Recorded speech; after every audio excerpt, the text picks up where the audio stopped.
Hi, I'm really excited to be sharing with you brand new features that we just released last Friday, October 24th, and today is Monday, October 27th. But these features are AI features and they're pretty powerful. So, first of all, I've logged into a class. I'm looking at my students. Obviously, this is my demo account. All these students have been obfuscated, their names. So I come over here and I take a look at this new little button right here next to a student's name. And I roll my mouse over, it says student dashboard. So if I click on this, now I see a dashboard specific to the student, right? So remember, I'm going to show you the feature. We added documents for the teacher. So they have like their own set of Google Docs for their entire account. And the documents can be associated with a particular student. So if I see Michelle here, I see right here under Overview tab, I have my key working documents. We can have up to 5 here by just clicking on this edit button, and I could choose the category of documents it shows. So right here, there is no present level document, no annual goal document. I'm going to actually show you how to create those. There's an accommodations document. I click on it, and we see it says Michelle has a slight hearing impairment. She should be seated near the front of the classroom. Also, when computer work is done, she should be using noise reducing headphones. Great. Okay, that sounds good. If I want to edit it further, I can. Then I could save it. Under interest, there is none. So I'm going to create an interest document right now. I'm going to say Michelle's interest. Michelle loves animals. She is really into horses and ponies. Okay, and I'll go ahead and I'll just say this is final version. I could choose the version, of course. Hit save. All right, so now let's say I can click on that again and I can see it. But let's say I want to just tweak it and I got some more information. So this is brand new. It's sort of generative AI internally in each document. I can click on this. Please add that she also loves stories about horse riding. Okay. Rewrite, generate. And now it says, Michelle loves animals, especially horses and ponies. She also enjoys stories about horse riding. Great. So it did it. So I replace, done. Now, if I want to take a look at all the documents on Michelle, I can click on this. I see all of them right here. If I want to take a look at any previous AI threads on her, it would show up here. We don't see any right now, but I could go back and continue the conversation on any of the threads. And then we have her academic information. And this is also going to be on your Active Pulse ELA and math, but this is specific to her. And then we have behavior. So if you guys are using the behavior system, any incidents, expected, unexpected would show here. Now also I can come over here and click on this little edit tabs and I can add my own tabs. So if I put parent, I want to add maybe all my parent communication logs, and maybe I'll also ask progress monitoring notes, and then I'll go ahead and click add. And then I'll save changes. Okay, so now that parent tab there. So when I click on that parent tab, all the parent communication logs and progress monitoring notes will show up. Now, that's great, right? So now let's go back over and quickly take a look at, and this is something that we already had, but I want to explain it. We'll look at Michelle's reading scores right here. We see she's very below in reading. In particular, she has some sight words, but she's very low in phonics, only knows beginning sounds, and her comprehension is very low. I'm going to come over here to AI Assistance. I'm going to go ahead and click on Learning Plan Assistant here. And let's select Michelle. And now I'm going to say, let's go ahead and write a PLAAF. I selected a prompt that we have. I could have just wrote, please write a PLAAF.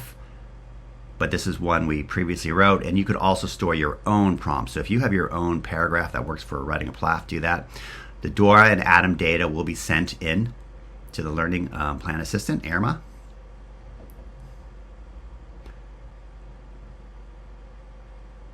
All right, so now it's writing. It says, as most recent present level in Dora, Michelle's a 15-year-old student in 8th grade based on her Dora diagnostic, blah, blah, blah, blah. And it's talking about her thing. It says, however, Michelle exhibits notable needs across foundational reading skills as demonstrated by her performance of high-frequency words. And then it does explain that her present level in phonics is beginning sounds, right, beginning consonants. And then she needs to work on other skills. She needs to work on short vowel, consonant and long vowel digraphs next. So it actually spells out exactly what she needs to work on. And then math is going to go through and of course, evaluate her ability in math. So this is a great PLAAF, right? So I can go over here. I could save this. And I'm going to save this. So now we have some more documents I'll be showing up for Michelle. And the category will be present level. And I'm going to say teacher. By default, it goes to AI first draft. But I'm going to go ahead and edit this a little bit. All right. And I'll take out the summary. I don't need the summary.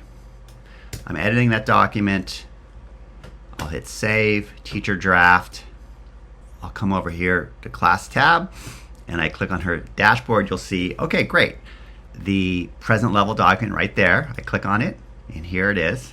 I see it. Now, also, when I come back over to threads, we'll see this one thread is showing up. So over time, you have so many threads in the AI assistants that you may lose track. But if I just want to go back, I go to Michelle, I click on this thread. I see this is the thread I just did.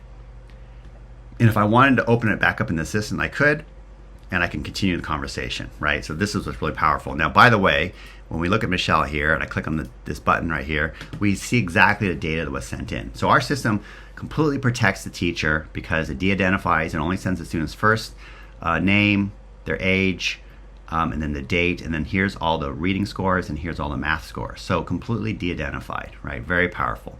Now, if I wanted to edit this, I could say, okay, Michelle also loves creative writing, but she is below grade level in grammar. Okay, a few typos in there. Please add this to the PLAAF. I hit send. So again, remember I continued my conversation, so absolutely below is a revised PLAAF. So here it says, in addition to the assessment findings, Michelle has a strong personal interest in creative writing and regularly demonstrated original thinking and imagination, blah, blah, blah. However, despite her enthusiasm and vocabulary strength, her grammar skills are assessed to be below grade level, which impacts her ability to accurately. So that's interesting. It tied in her vocabulary strength. So she did have high oral vocabulary. So anyway, so there, it added it beautifully. If I wanted to, I can go ahead and click this, save it again, maybe as a newer version of the PLAAF, and so on and so forth. Okay, so here's something else that's really powerful. Okay, one more thing we just added. So I've talked before about context engineering, which is about having context when you use the AI assistant. So right here, remember we have these two documents, accommodations and interest, right? So now I can come over here and let's go back to the AI assistants, and I'm gonna go ahead and go back to the learning plan assistants. I'm gonna grab Michelle one more time. And this time, I'm going to actually ask it. Remember I said that she needed to work on short vowel. So I'm going to put in her accommodations and her interest. I'll just send both those documents in there. Say, please write a short vowel activity for Michelle to do in class with 2 other classmates. Consider, I don't even need to say this, Michelle's documents added. Okay, so I hit send. Now, we also have a learning plan assistant that actually is better at writing lesson plans, but I just used this one because I wanted to send in the data and also grab this document. So right here, group size, 3 students, Michelle plus classmate, table at the front of the class, quiet, noise, reducing headphones available for Michelle, right? Because it knew that she had a slight hearing impairment. And here's the lesson plan, right? Here's materials, step-by-step instructions, sorting game, vowel challenge, reflection, accommodation for Michelle. It even lists it out. So quite powerful, right? I just wrote a short vowel activity considering Michelle's personal information without having to copy that in and say it, because that's what the dashboard is doing now. It's allowing us to start storing information on individual students. So if I want to go back into other students, I would say, I know I'm doing a lot of personalized learning with some students. I would go ahead and go into the dashboard for every student and add their interests, add their combinations, right? And that way I always have access to it when I go into these assistants. So if I'm working with math or reading, I could select the student and I have these documents available. Quite powerful. All right, so that is sort of it in a nutshell. There's one other thing I do want to show you because I think it's quite powerful. Let's continue back with the AI assistant, and I'm going to go ahead, go to Learning Plan Assistant ARMA. And before we did the PLAAF, right? So we sent the data in. So now I'm going to tell it, let's write a SMART goal, okay? Please write a SMART, actually, I'm not even going to write that. I'm just going to grab the prompt. So we're in the one for Michelle, and I'm going to say SMART goal for math, send. So now again, it's looking at the data and it's going to provide reasoning. So based on Michelle's most recent present level assessment data, right? It's for math. It's looking at this. Here's the annual goal. And then it gives benchmarks. Within 8 weeks, she'll correctly identify proper fractions and improper fractions because she was low in fractions. And then within 16 weeks, so it's stepping through different goals. And by year end, here's where it's supposed to be. So, and it also provides a detailed reasoning for it. So I just wrote a pretty amazing SMART goal based on her actual student data. So again, I could go ahead and save that. And now we're not only allowing you to write all this data fast, you can also store it. You could sort it by the student's individual dashboard so you can quickly go there and review it. All right, that's it for now. Thank you so much. More is coming. Thank you.